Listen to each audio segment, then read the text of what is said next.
Kemudian kebijakan atau peraturan terkait yang telah dikeluarkan untuk menjamin akses kesehatan masyarakat miskin di Indonesia adalah yang pertama merupakan Undang-Undang Nomor 40 Tahun 2004 tentang Sistem Jaminan Sosial Nasional yang menjadi landasan hukum utama daripada penyelenggaraan jaminan kesehatan bagi seluruh warga negara Indonesia. Kemudian yang kedua, Undang-Undang Nomor 36 Tahun 2009 tentang Kesehatan menegaskan hak setiap warga negara atas pelayanan kesehatan yang aman, bermutu, dan terjangkau. Kemudian Peraturan Presiden Nomor 82 Tahun 2018 dilanjut dengan Instruksi Presiden Nomor 1 Tahun 2022, dan yang terakhir merupakan Program Nusantara Sehat yang dicetus dan pendayagunaan dokter internship sebagai bentuk kebijakan distribusi tenaga kesehatan ke wilayah-wilayah terpencil dan tertinggal di dalam perbatasan. Seperti yang kita ketahui bahwasanya masalah akses layanan kesehatan untuk masyarakat miskin di Indonesia merupakan isu yang struktural yang terus menjadi tantangan sampai saat ini. Walaupun di Indonesia sendiri memiliki program jaminan seperti JKN dan BPJS, kenyataannya pada implementasinya masih banyak masyarakat miskin yang mengalami kesulitan dalam mengakses layanan kesehatan secara layak. Akar dari masalah utama yakni adalah keterbatasan fasilitas kesehatan, distribusi tenaga medis yang tidak merata, beban biaya yang tidak langsung, kurangnya literasi kesehatan dan informasi, dan kemudian stigma atau diskriminasi sosial dari masyarakat miskin itu sendiri sehingga merasa diperlakukan tidak adil dalam fasilitas kesehatan. Kemudian identifikasi stakeholder yang terlibat. Yang pertama merupakan masyarakat miskin itu sendiri yang merupakan kelompok utama yang terdampak langsung, baik secara fisik maupun psikis karena keterbatasan akses terhadap layanan kesehatan yang seharusnya hak mereka. Kemudian yang kedua ada pemerintahan pusat, yaitu Kementerian Kesehatan Republik Indonesia yang bertanggung jawab dalam regulasi nasional, alokasi anggaran, dan pelaksanaan program-program. Kemudian yang ketiga adalah pemerintah daerah, BPJS Kesehatan, tenaga kesehatan, dokter, perawat, bidan, dan kemudian lembaga swadaya pada masyarakat dan komunitas lokal yang berperan dalam pendampingan dan edukasi serta pengawasan layanan kesehatan di komunitas tertentu. Kemudian terakhir adalah dunia usaha dan sektor swasta yang kadang memberikan dukungan logistik atau layanan kesehatan secara gratis.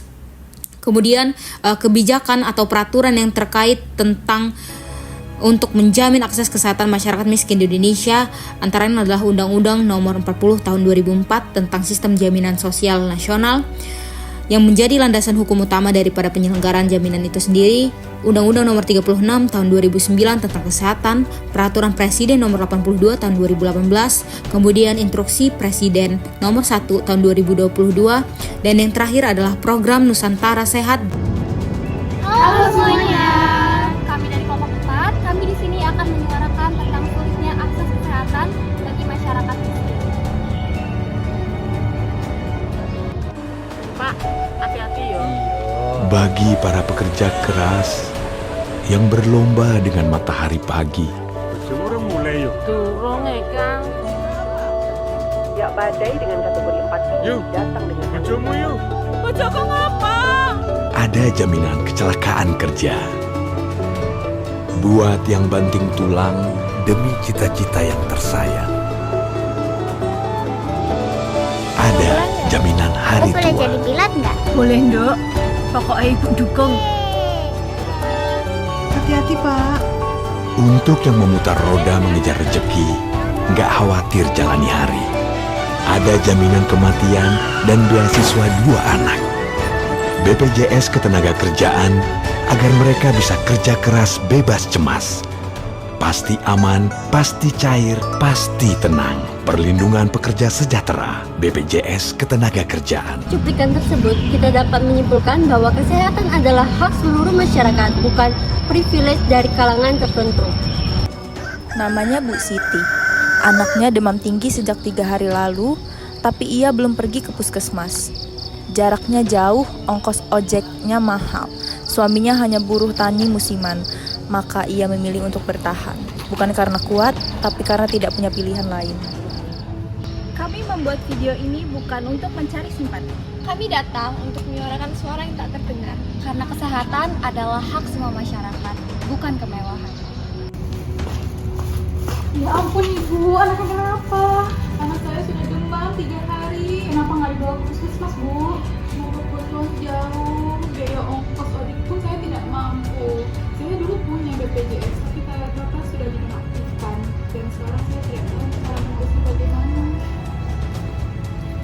seperti Bu Siti, jutaan warga Indonesia mengalami hal yang sama. Tidak tahu harus kemana, tidak tahu siapa yang bantu, ketika kesehatan menjadi beban bukan perlindungan.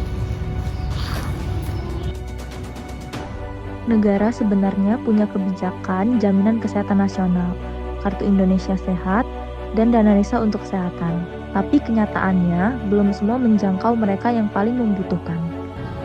Ada warga yang tidak punya NIK, artinya tidak bisa buat BPJS. Ada puskesmas, tapi jaraknya 12 km. Kendaraan umum pun tidak ada.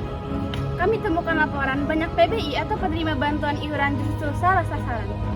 Kami tidak hanya diam, kami mulai dari yang kecil memberitahu cara daftar BPJS. Kami membuat petisi online dan tanda tangan kalian berarti perubahan.